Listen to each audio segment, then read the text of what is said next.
आज हम human civilisation इतना एडवांस हो चुके हैं, इतना हम आगे जा रहे हैं साइंस एंड टेक्नोलॉजी में, जिसकी कोई लिमिट नहीं है और आगे जाकर हम ये लिमिट तक तोड़ देंगे। आज मैं बात करना चाहता हूँ साइंस और टेक्नोलॉजी के बीच में का ह्यूमन क्लोनिंग जैसा। ह्यूमन क्लोन, आपने शायद ये वर्ड सुना होगा, क्लोन, या फिर देखा होगा कहीं पे। मोस्ट ऑफ ऑल हॉलीवुड के मूवीज़ में या फिर आजकल बॉलीवुड में जैसे एक सुपर हीरो का और एक सुपर हीरो तैयार कर देते हैं, उसे ही क्लोनिंग कहते हैं। सिंपल भाषा में कहूँ तो एक इंसान के ब्लड या फिर डीएनए से और एक वैसा ही सेम दिखाई देने का इंसान बनाना, उसको क्लोनिंग कहते हैं। या फिर आप एनिमल्स कर लो या फिर ह्यूमन बीइंग कर लो, साइंस इसको मानती है और ये एक्सपेरिमेंट्स आज बहुत ज़्यादा तौर पर चल रहे हैं।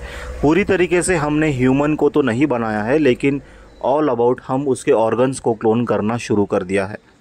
कुछ ये वीडियोस भी है, मैंने जो आपको बताना चाहता हूँ। यहाँ पे ये कुछ वीडियोस है, एक बार आप देख लो, पढ़ लेते हैं उसको हम। तो ये मैंने कुछ शॉर्ट्स लिए हैं गूगल पे से ऊपर, इसमें बताया गया कि क्लोनिंग क्या है।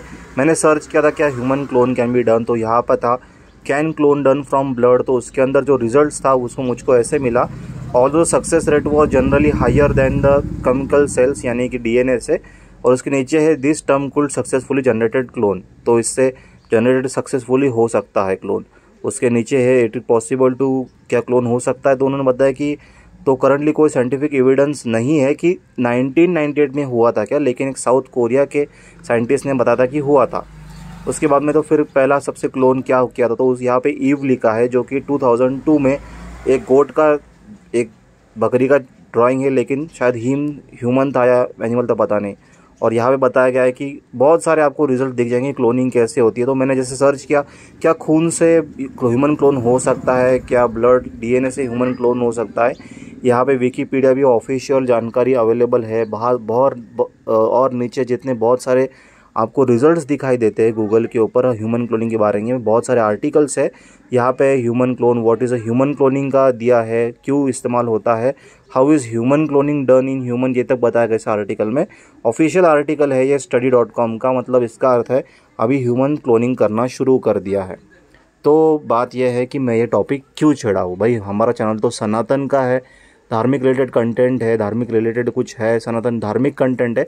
तो मैं ये क्यों कह रहा हूँ, तो एक्चुअली मैं इसलिए कह रहा हूँ क्योंकि ये जो बात है क्लोनिंग की, ये हमारे शास्त्र में, सनातन धर्म में सबसे पहले बता दी गई थी।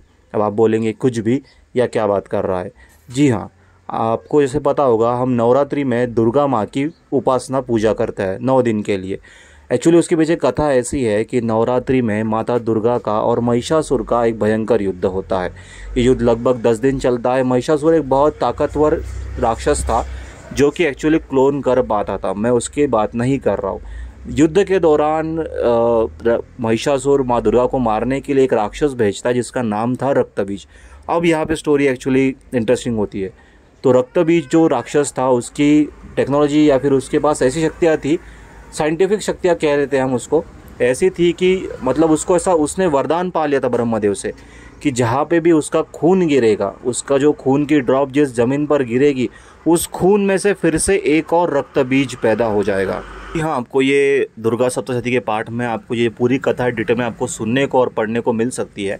जो स्टोरी छोटी सी है, बस एक रक्तबीज नाम का राक्षस आता है माँ दुर्गा को मारने के लिए। तब वो माँ दुर्गा उसका वध करना चाहती है, उसके पार्ट्स को कट करती है, लेकिन जैसे उसके बॉडी में से खून नीचे गिरता है ज़मीन पर, वहाँ पे और एक रक्तबीज नाम का सेम क्लोन हो जाता है। तो ये क्लोनिंग का जो डेफिनेशन है, क्लोनिंग का जो थ्योरी बताई गई है, ये हमारे सनातन धर्म में बहुत पहले बताई गई है।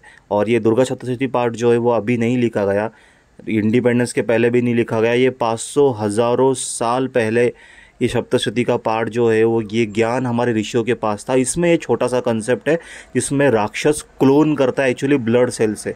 अगर आप सोचोगे तो ये बहुत डीप थिंकिंग है कि एक ब्लड सेल से एक दूसरा राक्षस, खुद राक्षस अपने ही ब्लड सेल से एक क्लोन क्रिएट कर पाता है।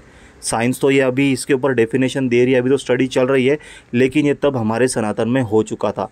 बस इसलिए मैंने ये टॉपिक छेड़ा, इसलिए मुझको ये लगा कि ये इन्फॉर्मेशन देना ज़रूरी है, या फिर बताना, या फिर इसको ध्यान में रखना ज़रूरी है। इसी तरीके और भारी कंटेंट मैं लाते रहूँगा इसी चैनल पर, सनातन हूँ यूट्यूब को। अगर आप नए हो तो प्लीज़ चैनल को सब्सक्राइब कर दीजिए, लाइक कीजिए और बने रहिए हमारे चैनल के साथ। जय सनातन, जय श्री राम, हर हर महादेव।